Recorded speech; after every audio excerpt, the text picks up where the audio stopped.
आजकल दौर बदल रहा है, हम उस पे बात कर रहे हैं बार बार।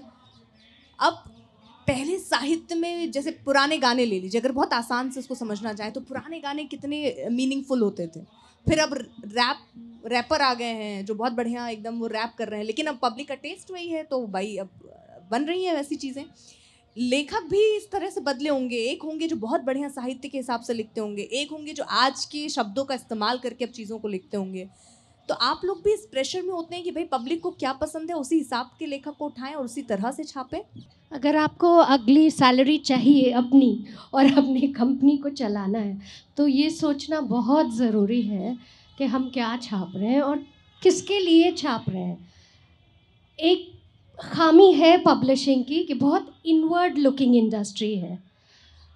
For the longest time editors क्या करते थे कि हमको ये बहुत पसंद है, हम इतने इन्वेस्टेड हैं इस राइटर में, क्या किताब है, बट फिर हम उसको इतने प्यार से छाप के एडिट करके बाहर भेज रहे हैं और फिर कुछ नहीं होता है।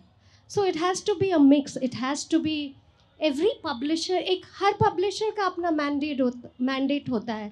जैसे मल्टीनेशनल पब्लिशर्स हैं तो वो एक वेल राउंडेड लिस्ट चाहते हैं, उसमें एक क्लासिक्स लिस्ट भी होगा, वो प्रेमचंद को भी छापेंगे। उसमें एक मिड लिस्ट होगा फॉर फर्स्ट टाइम राइटर्स। तो ऐसा नहीं है कि फर्स्ट टाइम राइटर्स जो दो तरह से किताबें आती हैं, लिटरेरी एजेंट्स के थ्रू आती हैं, जिसमें कि जब कमीशन एजेंट हर पब्लिशर को भेजेगा उसको कमीशन मिलेगा जब कॉन्ट्रैक्ट साइन होगा। और दूसरा तरीका है जो वैशाली बता रही थी, ईमेल के थ्रू, पोस्ट, पहले पोस्ट के थ्रू आती थी। तो ये दो तरीके हैं। ऐसा नहीं है कि दूसरे तरीके से, अनसॉलिसिटेड तरीके से राइटर्स को नहीं डिस्कवर किया गया है। चेतन भगत को अनसॉलिसिटेड, उसको स्लश पाइल कहा जाता है, अनऑफिशियली स्लश पाइल से डिस्कवर किया गया था। ऐसे बहुत लेखकों को डिस्कवर किया गया है। तो ऐसा नहीं है कि वैसे राइटर्स नहीं छपते हैं। हर तरह की किताबें छपनी चाहिए मेरे हिसाब से। नई भाषा की किताबें भी छपनी चाहिए क्योंकि टाइम के साथ हमको बदलना है।